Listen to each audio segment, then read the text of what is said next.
Basuh kedua-dua tangan seperti ini 3 kali bersama-sama. Basuh mereka bersama-sama 3 kali.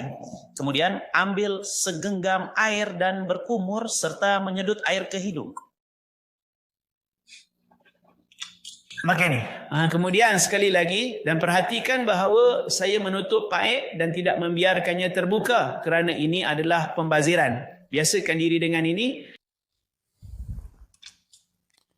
Berkumur dan menyedut air dengan tangan kiri. Berkumur dengan tangan kanan dan menyedut air juga dengan tangan kanan. Manakala menghembuskan air dari hidung dengan tangan kiri, letakkan tangan kiri dan hembuskan 3 kali. Ini 2 kali dan ini yang ketiga.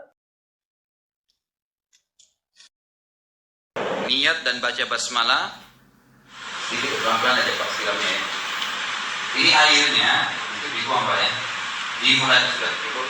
Air ini dimulai dari telapak tangan bagian depan.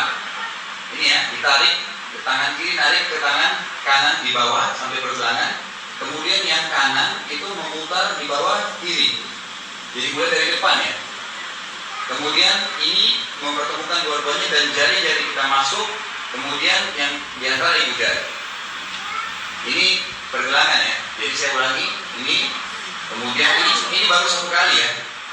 Kemudian kita masuk ke depan dan ini baru 1. Kemudian ini 2 ya. Kemudian baru 3. Jelas ya? Ini perhatikan harus dimasukkan dan ini supaya semuanya kena air.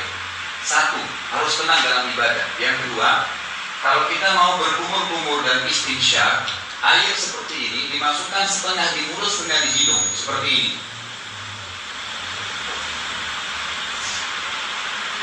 Jadi yang dimasukkan di mulut setengah, dikumur-kumurkan, yang di hidung dihirup, tangan kiri membuang yang di hidung, tapi tangan kanan mulut tetap berkumur-kumur.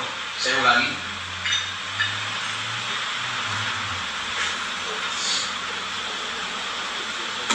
Jadi dianjurkan ini kumur-kumur. Tentu lebih maksimal dari ini ya, dengan kumur-kumur. Dianjurkan seperti kumur-kumurnya memasuk ini 1 ya. Jadi tidak dipisah, jangan mulut aja. Memang sunnahnya adalah memasukkan mulut dan hidung. Baik, kemudian kita ثم استعمل الحنفي. وأفضل طريقة أنك تأخذ الماء هكذا وتبدأ إيش؟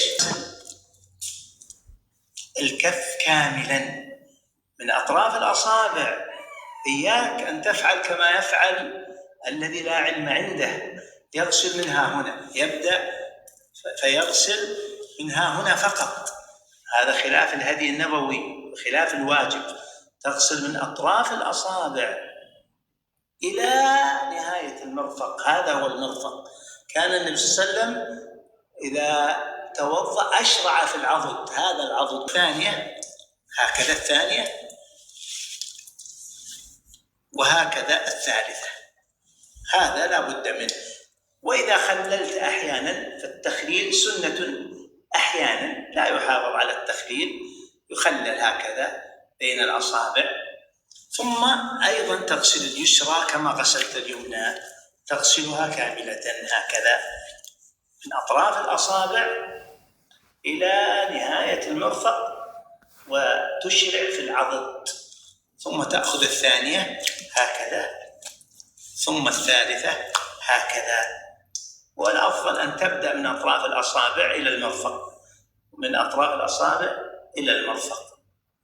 وانتبه لا يكون في يديك شيء مما يمنع وصول الماء إلى البشرة. فإذا انتهيت من غسل يديك على siku. Ini bisa kita tarik dari sini. Ini ditarik sampai dipastikan ini ya. Ini harus kena. Ini garis ini subhanallah ada hikmahnya kata ulama. Batas minimal wudhunya gitu. Jadi tarik sampai di bawah situ, kemudian baru diputar ke atas. Ini baru 1. Kemudian sama 2, kemudian baru 3. Boleh juga dari sini kalau mau dipastikan. Kerannya lagi jalan ditarik, tapi tetap bagian depan dulu diputar. Ini bukan cuma sekedar dituang ya, tapi dipastikan kena, kemudian diputar. Putar lagi, ini tarik lagi ke atas. Supaya memang ini jamahan ini memastikan semua kena. Sama kalau dari sini, gitu ya, ini diputar, dipastikan, dan dianjurkan lebihkan. Sama juga sebelah kiri, itu nggak usah pakai air Pak ya. Di sebelah kiri sama diputar, kembalikan ke sini lagi. Atau kalau dari sini diambil dari ini, dipastikan semua kena ya, dipegang sikunya, kemudian didorong sampai ke depan, diputar lagi ke ini, dipastikan putar. Baru satu. يديك معا تبدأ من مقدم الرأس حتى نهايته إلى القفاء، ثم تعود فترجع إلى مقدم الرأس هكذا، بحيث تمسح جميع الرأس مرة واحدة، رايح وجاي مرة واحدة فقط. ثم باقي بلل، البلل يوجد، ما دام باقي بلل تمسح به الأذنين، تمسح من الخارج بالإبهامين، هذا الإبهام تمسح، ومن الداخل تمسح بالسبابتين، وتحرص على مسح الصماخ، مسح الصماخ هذا بدون مبالغات. إذن نعيد مرة أخرى صفة المسح: تبلل لا تكثر من الماء هكذا، ثم تذهب، ثم تعود، ثم تمسح الأذن من الخارج ومن الداخل. هذه صفة صحيحة. Kemudian rambutnya, ini saya 3 minggu lalu baru butuh lagi umroh. Jadi rambutnya ini dipastikan seperti ini ya, ini ditarik ke belakang sampai ke tengkuk, kemudian dikembalikan lagi. Kemudian ini jari masuk di sini, tapi bukan cuma disentuh ya, memang ditekan dan ini mutar seperti keluarin kotoran gitu. Satu. Nah kalau ibu-ibu tadi saya bilang atau yang panjang rambutnya itu diputar ke belakang, ini ditepuk-tepuk sampai ke depan, baru ininya diputar. Gitu ya. Khusus untuk leher tidak pernah ada penyebutan riwayat. Jadi kita nggak usah mengusap leher secara khusus. Dan ulama mengatakan yang mengikuti sunnah Nabi sebenarnya pada saat musab kepala tadi ke belakang sampai ke tengkuk itu sudah kena lehernya. Tapi secara khusus leher tidak ada. Memang disunnahkan untuk kembali ke batang leher, kemudian ditarik dan habis itu القدم اليمنى لك طريقتان في المسح بعد أن تبلل اليدين. الطريقة الأولى أن تمسح هكذا خطوطا إلى حد الكعب، هذا الكعب. والطريقة الثانية طريقة تمسح بالعرض، لكن تمسح أغلب ظاهر الجورب أو ظاهر الخف. الأفضل أن تبدأ باليمنى، هذا هو الراجح من قوله العلماء، ثم اليسرى أيضا هكذا أو هكذا إلى أن تصل إلى درجة الكعبين. طيب إذا لم يكن عليك جوارب كيف تفعل؟ طبعا نحن نخلع الجوارب قبل أن نفتح صنبور الماء كما تقدم، نفتح الجوارب أو نخلع الجوارب. طيب كيف تغسل؟ الغسل الحمد لله سهل وميسور كما تقدم. تغسل قدمك اليمنى، تبدأ من أصابعها وتخلل، إن تيسر أن تخلل بالصغير فهذا أولى، أو تخلل بغيره حسب ما هو يسر.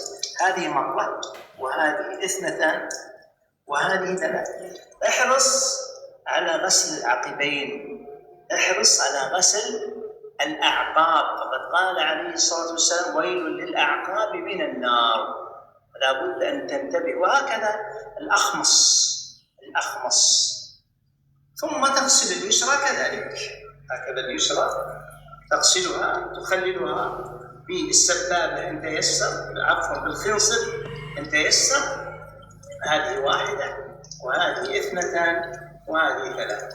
والتخليل يكون أحيانا لأنه ورد هكذا وورد هكذا، يعني بعض الأحاديث لم يرد فيها التخليل، وبعض الأحاديث ثبت فيها التخليل وثبت به الأمر العام، فلذلك الأفضل أن يفعل أحيانا ويترك أحيانا. إذا انتهيت من هذا فبقي عليك أن تقول الدعاء الثابت عن رسول الله صلى الله عليه وسلم بعد الوضوء، فتقول: أشهد أن لا إله إلا الله وحده لا شريك له، وأشهد أن محمدا عبده ورسوله. هذا أصح دعاء ورد بعد الوضوء. قال عليه السلام: من قاله فتحت له أبواب الجنة الثمانية يدخل من أيها شاء. رواه مسلم في الصحيح. وبهذا تكون أتيت بالطريقة الصحيحة للوضوء. أسأل الله أن يوفقني وإياك لما فيه رضاه. وصلى الله وسلم على نبينا محمد وآله وصحبه أجمعين. Telapak kaki dipastikan ya, telapak kaki mohon maaf ini minimal sekali harus di mata kaki minimal, dan disunnahkan kita untuk mengusap. Dipastikan semua jari-jari ini kaki disentuhkan dengan air sambil airnya mengalir. Jadi dilebihkan dari mata kaki minimal 3 kali kanan, 3 kali kiri. Boleh, nggak masalah. Boleh tangan kanan, boleh tangan kiri. Dan intinya seperti itu cara wudhunya ya. Siapa yang membaca setelah wudhu asyhadu an la ilaha illallah wahdahu la syarika lahu wa asyhadu anna muhammadan abduhu wa rasuluh, 2 kalimat syahadat ya, maka akan dibukakan untuknya 8 pintu surga. Dia bisa minta yang mana dia mau masuki. Wudhu saja itu luar biasa gitu. Itu luar biasa, maka jangan dianggap remeh gitu kan. Kemudian dalam itu riwayat Bukhari, riwayat Imam Tirmidzi dengan sanad hasan sahih, beliau mengatakan ditambah dengan doa Allahumma ja'alni minat tawwabina wa ja'alni minal mutatahhirin. Jadikanlah kami orang-orang yang selalu bertaubat dan selalu suci. Baik, kemudian kita masuk ke wajah. Wajah ini di awal tumbuhnya rambut ya Bapak Ibu sekalian, seperti ini. Ini tentu airnya, maaf baca bahasa apa? Ini di airnya dituangkan di wajah, kemudian begini. Ini telapak tangannya, ini dipastikan di awal tumbuhnya rambut ya, diputar begini.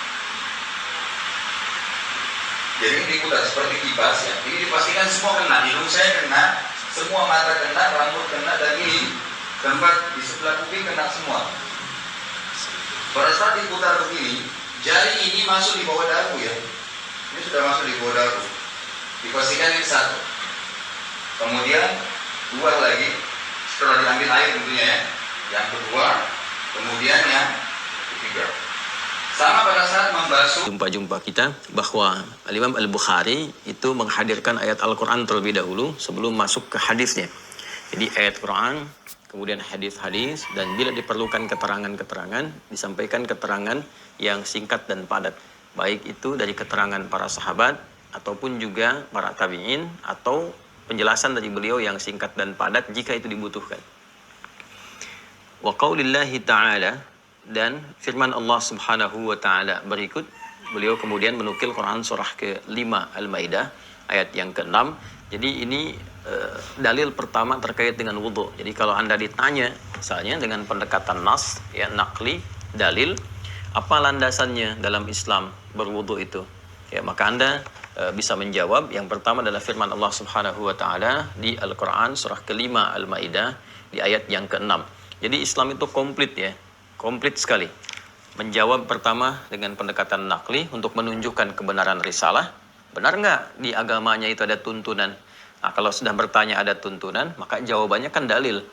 Ya, persis seperti kalau kita ingin komparasikan misalnya di setiap keyakinan, ya, Anda mengerjakan ini landasannya apa di agama Anda, gitu kan? Di kita juga demikian. Apa landasannya kita mengerjakan wudhu? Dalam Islam apa ya tuntunannya? Maka kita jawab yang pertama adalah perintah Allah Subhanahu wa taala, Quran surah ke-5 Al-Maidah di ayat yang ke-6. Jadi mengonfirmasi langsung bahwa tuntunan dalam Islam itu semuanya bersumber dari Sang Pencipta, dari Allah Subhanahu wa taala. Baik, ini bagian yang pertama. Ya ayyuhalladzina amanu idza qumtum ilas shalah faghsilu wujuhakum wa aydiyakum ilal marafiq, dan seterusnya ya sampai pada firman la'allakum tashkurun. Ini bagian yang pertama yang diketengahkan oleh Imam Al-Bukhari, sehingga dengan itu unsur rohiyah, unsur rohani yang memang nutrisinya adalah nilai-nilai keagamaan, dalil-dalil, ayat-ayat itu terpenuhi.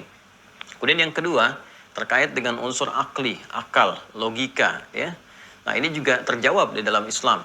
Ya, kenapa Anda harus berwudu? Kalau yang pertama kan apa dalilnya, ketentuan dalam agama, dalam Islam bahwa Anda menunaikan wudu, kan? Maka Anda jawab Quran surah yang ke-5 Al-Maidah ayat yang ke-6.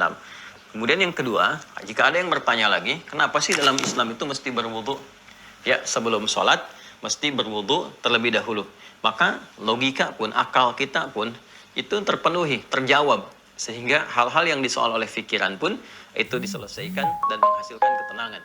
Apa jawabannya pada yang demikian? Kita katakan, ya karena sholat itu keadaan kita menghadap kepada Allah, keadaan kita menghadap kepada Allah Subhanahu wa Ta'ala. Quran surah kedua Al-Baqarah di ayat ke-45 ya sampai dengan 46. Wasta'inu bis-sabri was-shalah wa innaha lakabiratun illa 'alal khashi'in.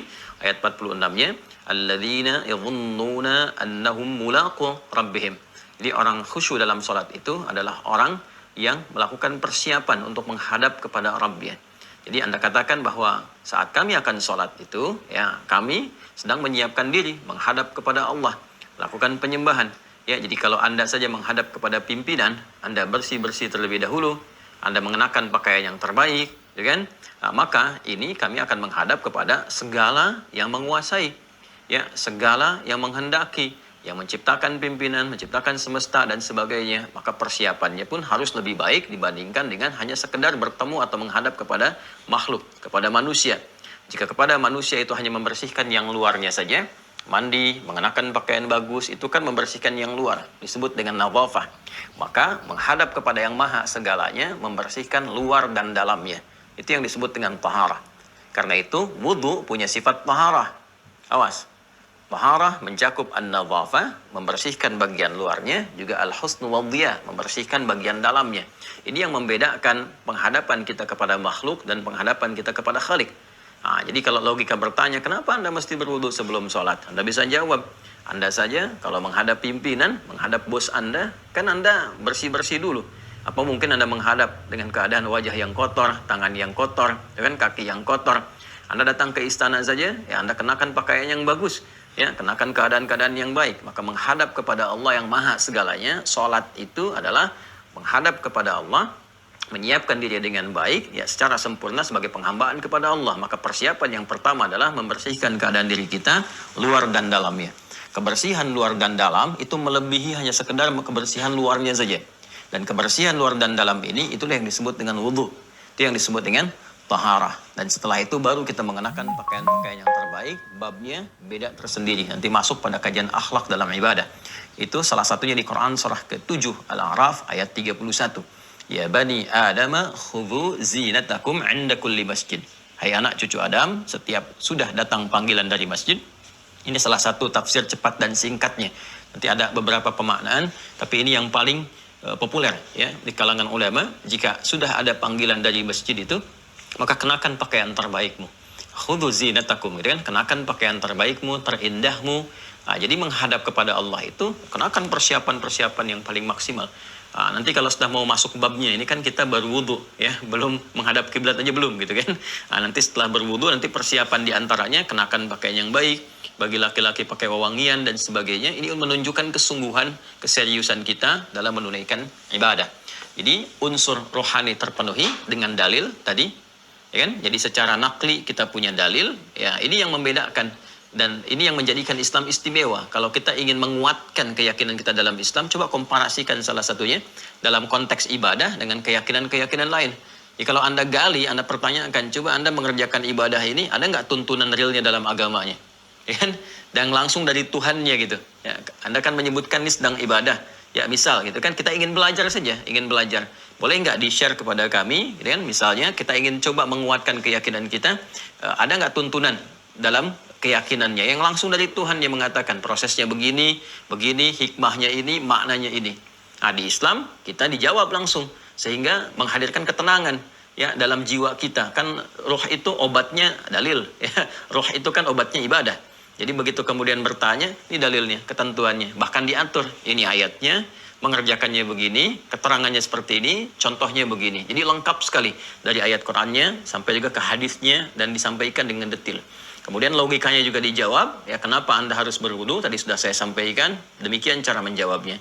Kalau itu sudah kita pahami, baru kemudian kepada prakteknya. Ya, ini yang menjadikan Al-Imam Al-Bukhari memberikan jawaban yang pertama dengan ayat Al-Quran untuk menempatkan di atas yang lainnya. Firman Allah Subhanahu wa Ta'ala. Jadi kita sudah lengkap ya. Ini maksud penguatan materi hari ini adalah untuk menguatkan hal-hal yang terkait dengan baik pendalilan ataupun logika yang mengiringi ya argumentasi praktikal kita. Kemarin kita sudah praktekkan wudhunya, jadi kalau ditanya kenapa begini, kenapa begitu, kita bisa jawab. Ya, dan insya Allah jawabannya lebih komprehensif karena ditunjang dengan dasar-dasar pengetahuan dengan sumber-sumber informasi yang valid. Baik, ini bagian yang pertama ayat Al-Quran. Kemudian, teruskan. Qala al-Imam al-Bukhari, qala Abu Abdullah wa bayyana an-nabiy sallallahu alaihi wasallam anna fardhu al-wudu'i marratan wa tawadda'a aidan marrataini wa thalathan wa lam yazid ala thalathin wa kariha ahlul ilmi al-israfa fihi wa an yujawizu fi'l an-nabiy sallallahu alaihi wasallam. Ya. Dan menyampaikan al-Imam Abu Abdullah wa bayyana an-nabiy sallallahu alaihi wasallam, dan Nabi sallallahu alaihi wasallam, ya kan, kemudian menjelaskan kepada kita fardhul wudu'i marratan, bahwa penunaian wudu itu, fardunya wudu itu dapat ditunaikan sekali-sekali. Masih ingat ya yang kemarin saya contohkan itu? Jadi mulai dari misalnya yang kali. Masih ingat ya yang kemarin saya contohkan itu? Jadi mulai dari misalnya yang pokok fardhul wudu kan ada 4 itu ya, dari basuh wajah, kemudian tangan, mengusap kepala sampai kaki. Ini fardu wudu ya. Ini yang fardu ini bisa kita tunaikan ya sekali-sekali. Nanti hadisnya dari Ibnu Abbas radhiyallahu taala anhuma saat masuk nanti ke subtopik ke-21. Ini kan kita baru pengantar yang pertama, subtopik yang pertama ya.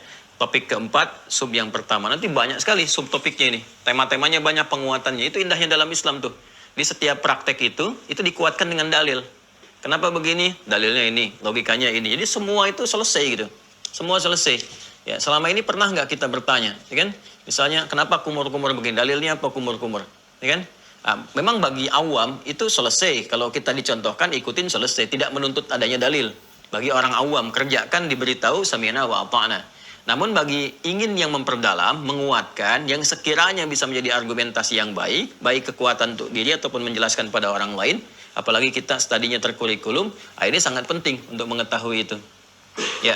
Kemudian teman-teman sekalian, yang pertama adalah ya, fardhul wudu marratan, boleh sekali-sekali. Nanti subtopiknya ke-21 dari Ibnu Abbas ya radhiyallahu taala anhuma, bahwa beliau pernah menyaksikan Nabi sallallahu alaihi wasallam itu berwudu sekali-sekali ya, wajah sekali, dan kemudian tangan sampai siku sekali, kanan sekali, yang kiri kemudian mengusap kepala sekali sampai ke kaki, di antara kaki sampai ke mata kaki ya, seperti yang pernah dicontohkan.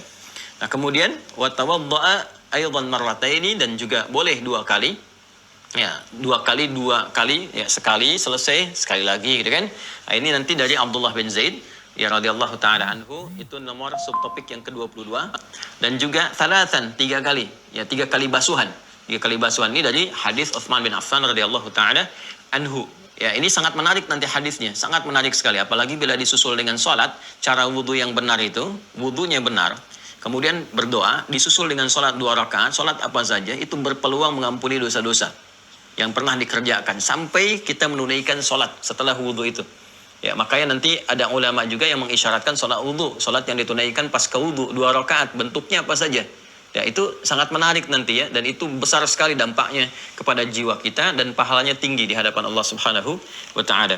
Walam yazid ala thalathin, dan tidak lebih daripada 3. Ingat ya, seperti yang saya sampaikan, 3 itu gambaran puncak yang menutup ya segala yang dirasakan kurang. Jadi kalau basuhan pertama itu ke tangan misalnya sampai siku dirasakan ada yang kurang pas, kurang sempurna, ya kurang terkena bagian dari airnya, tersalurkan, ya maka lanjutkan yang kedua. Ya, kalau ada dirasakan masih kurang, lanjutkan ke 3 sampai rata. Ya, 3 itu gambaran dari untuk meratakan. Ya, bukan mengharuskan 3, bukan, untuk meratakan. Jadi kalau dirasakan sekali misalnya sudah rata, sudah baik, ya sudah dicukupkan. Ya, kalau belum merasa rata, belum baik, yang kedua kali. Sampai ke 3 selesai. 3 itu sudah batasan maksimal. Jadi kalau ada yang menambah dari 3, itu yang terlarang. Ingat ya, nanti dalam riwayat lain ada kalimat bahkan faqad asa Abul Qasim, telah menyalahi petunjuk Rasulullah sallallahu alaihi wasallam. Karena itu wa kariha ahlul ilmi al-israfa fihi. Ya, para ulama, ya, para ahli ilmu, para ulama itu tidak menyukai berlebihan dalam berwudu, al-israfa fihi. Ya, yang seperti yang saya sampaikan, baik israf dalam airnya, penggunaan airnya, apalagi nanti dalam basuhan dan sebagainya. Itu justru tidak disukai. Jadi jangan salah kemudian memberikan tafsiran. Ya, semakin banyak misalnya jumlah basuhannya semakin meningkat, kuantitasnya semakin baik. Tidak, justru semakin tidak bagus, semakin tidak paham ya hikmah di balik kita membasuh dengan bilangan-bilangan tertentu itu.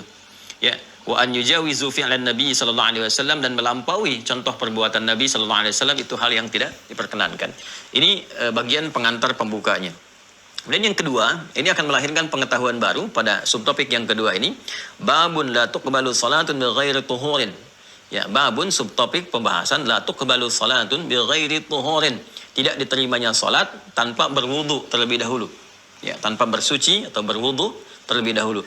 Ingat ya, yang pernah saya sampaikan ada syarat, ada rukun, itu berbeda. Ada syarat, ada rukun.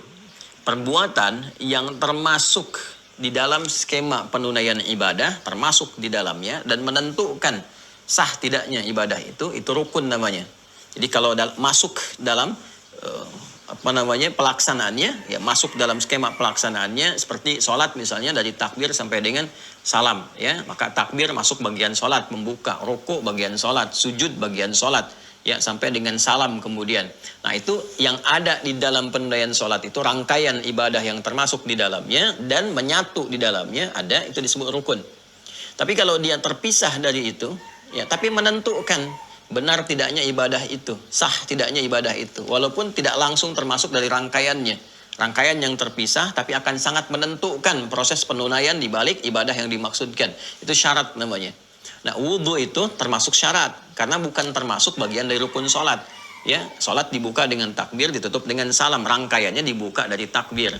Tapi proses awalnya diikat, syaratnya diikat dengan wudu. Ya, wudu menjadi syarat sah sholat. Jadi kalau ada orang misalnya sholatnya benar dari awal sampai akhir, takbir sampai dengan salam, tapi tidak diawali dengan wudu, maka di sini jelas sholatnya tidak sah. La tuqbalu sholatun, ya, sholatnya nggak diterima oleh Allah Subhanahu Wa Taala, tidak sah kalau menunaikan sholat sengaja tanpa berwudu. Ya bahkan kalau menepikan wudu bisa bermaksiat. Udah nggak usah wudu, udah yang penting sholat saja misalnya, nah itu sudah maksiat dan berdosa dia dengan sholat saja misalnya, nah itu sudah maksiat dan berdosa dia dengan itu. Baik, apa hadisnya?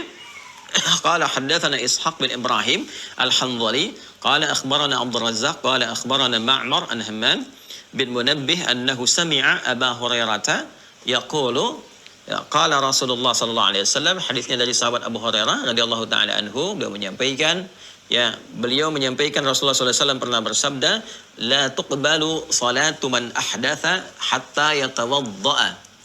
La tuqbalu, kata Nabi SAW, tidak diterima. Salatu man ahdatha, orang salat yang masih membawa hadas. Hatta yatawadda'a, sampai dia berwudu terlebih dahulu, baru menunaikan salat, itu yang kemudian diterima. Qala rajulun min Hadramaut, kemudian seorang lelaki dari Hadramaut. Hadramaut itu di wilayah Yaman. Ya, wilayah Yaman berarti teluk itu Hijaz bagian ke selatan, ya, Jazirah Arab bagian selatan, seperti yang pernah saya terangkan dulu dalam podcast ya. Dari Hijaz, kemudian Tihama, kemudian Yaman naik ke atas dikit itu Hadramaut, ketemu Hadramaut ya. Sebelum nanti terus dari Hadramaut itu Yamamah nanti sampai ke Najd, dan ke atasnya nanti ada ke Oman dan seterusnya, ke atas lagi ada Irak, Persia, ada Iran ya. Nah, itu dari Hadramaut, terkenal sekali Hadramaut ini, teman-teman sekalian. Seorang lelaki dari Hadramaut mengonfirmasi, bertanya kepada sahabat Abu Hurairah. Jadi Abu Hurairah menyampaikan ini kepada koleganya, beliau berdakwah, ya, menyampaikan hadis-hadis Nabi sallallahu alaihi wasallam. Nah, dikonfirmasi oleh seseorang dari Hadramaut. Mal hadath ya Abu Hurairah? Ya, apa itu hadath? Nah, ini menarik nih, teman-teman sekalian ya. Apa itu hadath? Ya, qala, beliau menyontohkan, menjawab dengan contoh. Fusaun au dharatun. Ya, contohnya seperti kentut, itu hadath katanya. Ya, keluar angin ya dari bagian belakang tertentu, itu disebut dengan hadas. Nah, beda hadas dengan najis ya. Awas nih, beda hadas dengan najis, itu berbeda. Saya ulang ya, beda hadas dengan najis. Ya, ada beberapa. Kita rinci ya, kita rinci ini. Ya. Hadas dengan najis.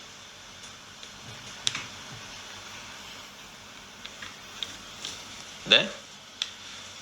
Walaupun dipandang sama-sama kotor atau kotoran. Ya. keduanya dipandang sama-sama sesuatu yang kotor atau menghadirkan kotoran. Hadas umumnya bersifat ma'nawi. Umumnya bersifat ma'nawi. Sudah? Najis sifatnya hakiki. Ya. Ada materinya langsung tampak. Ini umumnya, walaupun nanti boleh jadi juga ya ada persamaan-persamaan di dalamnya. Walaupun nanti cara membersihkannya bisa berbeda. Baik, sudah ya. Ini pertama umumnya sifatnya apa? Maknawi. Yang ini umumnya sifatnya hakiki. Hakiki itu materinya ada, tampak jelas. Hadas ini cara membersihkannya terbagi dua. Ada yang sifatnya dipandang kecil, di bahasa Arabnya asghar, asghar atau saghir, ya al-asghar. Ada yang kedua, sifatnya besar, al-akbar.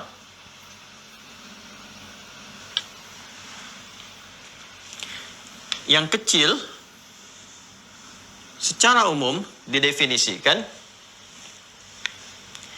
adanya sesuatu yang keluar atau suatu reaksi satu di antara dua tempat keluarnya kotoran ya di manusia. Qabulaini gitu kan? Qabulaini. Baik itu di bagian depan ataupun belakang.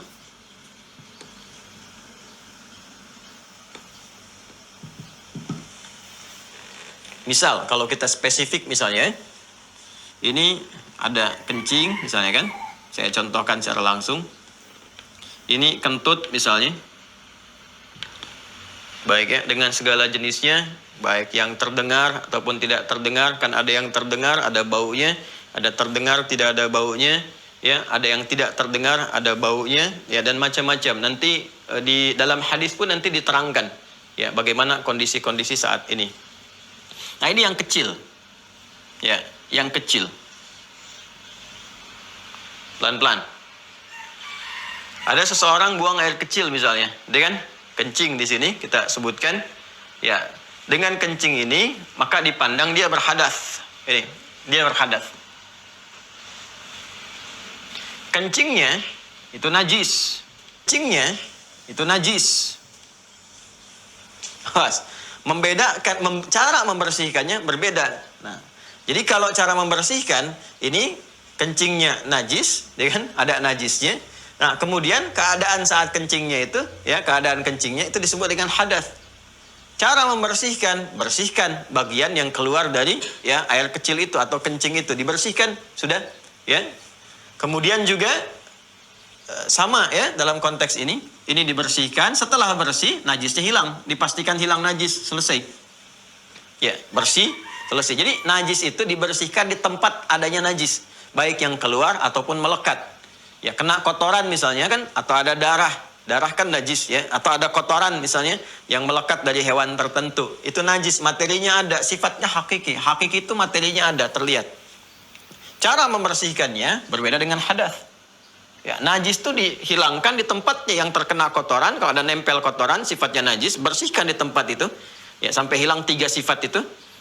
Ya, baik itu warnanya, baunya, ataupun rasanya dengan dugaan yang kuat.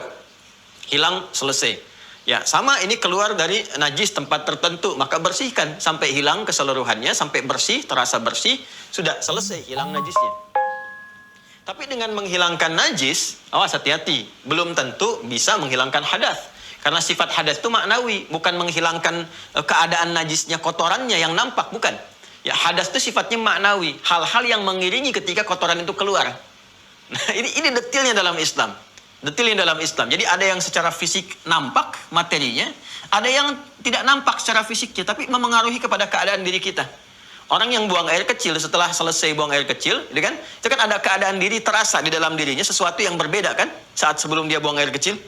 Ya, sama saat ada seseorang yang kentut, ya, begitu dia kentut misalnya, ada keadaan yang beda kan, seakan-akan memberikan suatu kesan tersendiri ya kepada keadaan dirinya. Coba rasakan deh kalau misalnya ada seseorang sedang kentut ya, begitu dia kentut kan ada pengaruh tuh kepada keadaan diri. Nah, pengaruh yang mengiringi keadaan itu terjadi itu hadas namanya. Ada sensasi tersendiri lah kalau dalam bahasa agak lebih uniknya gitu ya. Nah, itu ketika ada rasa tersendiri kepada keadaan diri kita, kepada jiwa, itu hadas namanya tuh. Ya, hadas. Beda dengan najis. Kalau najis fisiknya langsung terlihat, bendanya ada, ya kotorannya ada. Dan kedua, cara membersihkannya. Kalau yang ini dengan menghilangkan kotorannya, udah hilangkan kotorannya aja, selesai. Tapi dengan menghilangkan kotoran itu belum tentu bisa menghilangkan hadas. Nah, untuk menghilangkan hadas ini setelah buang air kecil misalnya, ini maka lakukan wudhu. Hadas hilang dengan berwudhu sepanjang dia hadas kecil. Ya. Kalau najis, cara membersihkannya, bersihkan di tempat najis itu sampai hilang 3 sifatnya. Bersihkan materinya sampai dipastikan dan ataupun dirasakan dan atau dirasakan hilang 3 sifatnya, yaitu warna, bau, dan rasa. Terkait dengan rasa ini diikuti dengan dugaan yang kuat. Ya, bukan dicoba seperti pernah saya terangkan. Ya. Jadi ada kotoran kucing melekat misalnya kepada pakaian, itu najis, harus dibersihkan. Maka dibersihkan pakai air, bersihkan di tempat itu, ya. Di tempat itu dibersihkan pakai air sampai hilang warnanya. Kemudian coba dicium sampai hilang baunya, ya kan? Nah, untuk hilang rasa bukan dijilat, ya. Tapi umumnya kita rasakan keadaannya, ini dugaan kuat kita dengan hilang baunya dan hilang warnanya, sudah, ini sudah hilang juga rasanya dengan dugaan yang kuat, maka bersih kembali. Ini cara membersihkan najis, materinya di tempat itu dibersihkannya. Hadas tidak, ya. Yang buang air kecil kencing di tempat tertentu, ya kan? Tapi ketika kita berwudu, yang dibasuh apa? Yang dibasuh ya tadi, ya dari bagian, bahkan dari kumur-kumur, kemudian juga tamadmad, ya kumur-kumur, istinsyak, hirup ke hidung, dikeluarkan istinthar, itu sunnahnya. Kemudian dari basuh wajah yang pokok sampai dengan basuh kedua kaki sampai ke mata kaki. Itu wudu, membersihkan hadas dengan wudu, membersihkan najis dengan membersihkan, menghilangkan najisnya di tempat najis itu melekat. Ya, jelas ya, ini perbedaannya. Nah, jadi dengan menghilangkan najis itu belum tentu bisa menghilangkan hadas. Tapi kalau Anda sudah berwudu, teman-teman sekalian, sudah berwudu misalnya, ada najis. Awas nih. Wudu sudah dilakukan. Tiba-tiba ada najis melekat, apakah darah misalnya, berdarah misalnya, atau ada kotoran hewan tertentu nempel, ya. Itu singkatnya tinggal dibersihkan najisnya, nggak perlu wudu lagi. Itu bedanya. Saya ulang ya. Kalau ada seseorang sudah berwudu, tiba-tiba ada pakaian kena najis misalnya. Nah, ketika pakaian terkena najis itu, singkatnya tinggal dibersihkan najisnya di tempat yang melekat pada pakaian itu.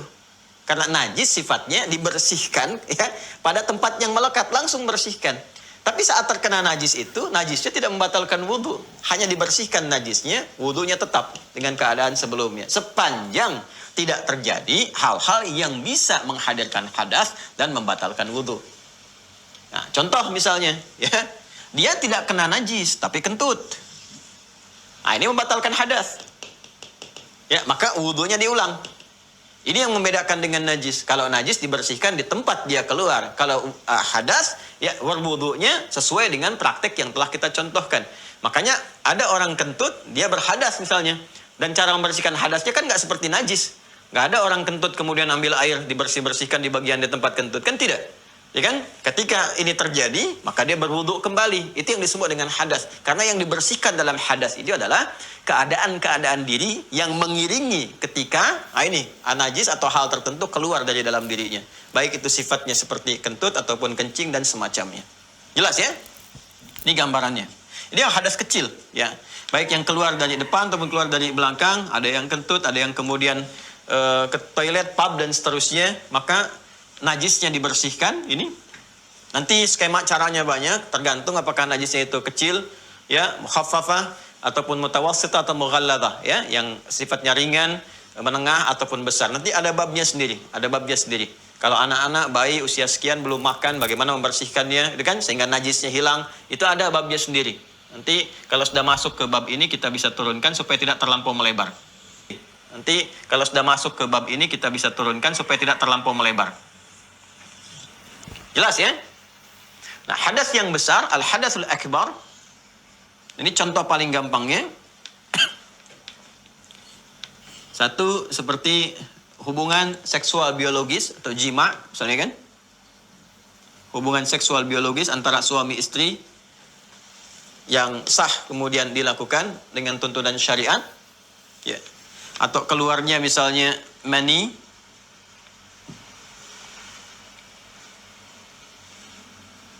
Sudah? Nah, ini cara membersihkannya, ini contoh saja, ya, contoh saja. Seseorang bermimpi misalnya, masuk masa balighnya, dalam mimpi itu melakukan hubungan seksual dan seterusnya, atau contoh-contoh tertentu yang mengeluarkan kemudian mani, misalnya, ya, beda nanti antara mani dengan madhi dan wadi, itu beda, ya, itu tidak sama. Ini sudah diketahui, ya, penjelasannya. Teman-teman sekalian, kita lanjutkan ya. Nanti perbedaan spesifiknya, kalau kita turunkan juga boleh. Ada mani, ada madhi, ada wadi, itu beda. Ya. Kalau mani, cairan yang keluar, ya, yang menghadirkan spermatozoa, misalnya untuk laki-laki atau bagian tertentu dari perempuan, ya kan? Kemudian ketika keluar dari segi bau, dari segi warna juga punya ciri khas tertentu dan biasanya didahului oleh proses-proses seperti ini. Ya, baik itu jima antara laki-laki perempuan, hubungan seksual, ya, dan sah. Ya, saya harus penting tegaskan kalimat ini, yang sah dilakukan dalam syariat dahulu oleh pernikahan.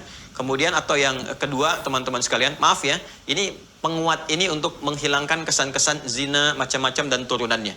Walaupun setiap yang mengeluarkan mani itu, ya, itu mewajibkan nanti dia bersuci, mewajibkan bersuci. Tapi harus saya tekankan dengan kalimat yang benar supaya orang-orang yang menyatakan dirinya muslim tidak terjebak dalam perbuatan dosa-dosa besar. Ya. Atau yang kedua keadaannya adalah ketika bermimpi misalnya, ya, bermimpinya mendekat atau tercitrakan suasana seperti ini, jima menunjukkan masa-masa baligh, ya, masa-masa sudah mulai keadaannya balik sampai pada usia tertentu yang pemahaman, penalaran itu sudah dipandang menguat sehingga taklif berlaku pada dirinya, ya. Itu mani. Kalau madhi, ya, ada kaitan erat dengan mani, ya, dalam proses keluarnya itu, tapi bukan didahului oleh perbuatan-perbuatan seperti tadi. Ya, misalnya kesan yang tampak setelah adanya hubungan seksual, ada teringat sesuatu sehingga mengeluarkan cairan dan cairannya berbeda dengan yang mani, ya.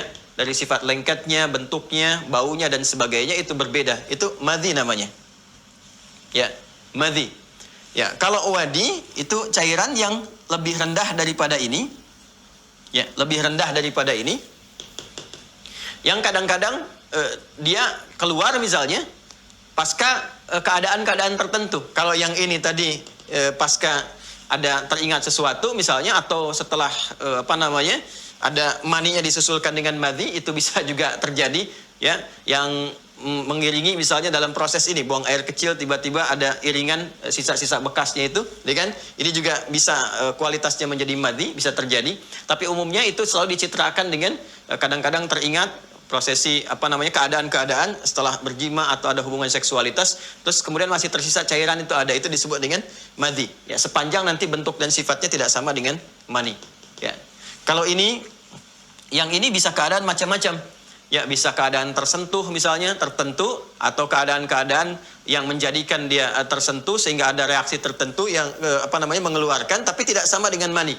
Ya, tidak sama dengan mani, tidak sama dengan madhi, lebih rendah kualitasnya dibandingkan dengan madhi, itu yang disebut dengan wadi. Ya, nanti dalam sesi yang khusus, ya, khusus sekali kalau sudah masuk bab kepada taharah untuk bersuci, kita bahas detail satu-satu. Dan ini bahasannya sudah spesifik sifatnya, dan ini lebih dalam, ya, lebih dalam pembahasan spesifik dan di atas baligh, ya, sifatnya. Jadi nanti juga kalau belajar nanti kita zonasi itu penting untuk memetakan, ya, siapa yang belajar seperti apa dan sebagainya sehingga bisa mengetahui dengan baik. Termasuk nanti di perempuan ada babnya sendiri. Ya, di perempuan ada babnya sendiri tentang haid, tentang nifas, darahnya bagaimana, ini bagaimana, apakah ini darah susulan atau bukan, membersihkannya seperti apa. Ini nanti ada babnya tersendiri. Ya. Ya, yang penting bagi saya adalah saat ini menerangkan keselarasan dengan materi kita wudhu. Ya, kalau yang ini nanti jima misalnya dengan keluarnya mani. Bagi perempuan nanti bisa haid, ya, atau nifas, ya. Darah yang keluar saat haid itu najis, ya. Tapi perempuan yang sedang haid itu ada suasana-suasana tersendiri yang terasakan, beda nanti keadaannya. Ya, secara psikologis juga beda rasanya, keadaannya dengan saat dia suci, bukan dalam keadaan haid. Nah, keadaan yang mengiringi saat haid itu hadas besar. Ya, karena itu diselesaikannya begitu selesai, ya, darahnya dibersihkan, dari najisnya dihilangkan, selesai, gitu kan? Nah, proses untuk menghilangkan hadasnya itu disebut dengan ini al-ghuslu namanya, mandi besar. Mandinya mandi besar dengan proses cara tertentu, dan sebagian pernah saya contohkan dalam video, ya, di kesempatan-kesempatan yang lalu. Ini gambarannya. Jelas ya, termasuk dengan nifas, ini hadasnya hadas besar. Kemudian yang kita kaitkan dengan wudhu, yang dimaksud hadasnya hadas kecil. Yang kita kaitkan dengan wudhu, yang dimaksud hadasnya hadas kecil. Ya. Jelas ya, paham ya?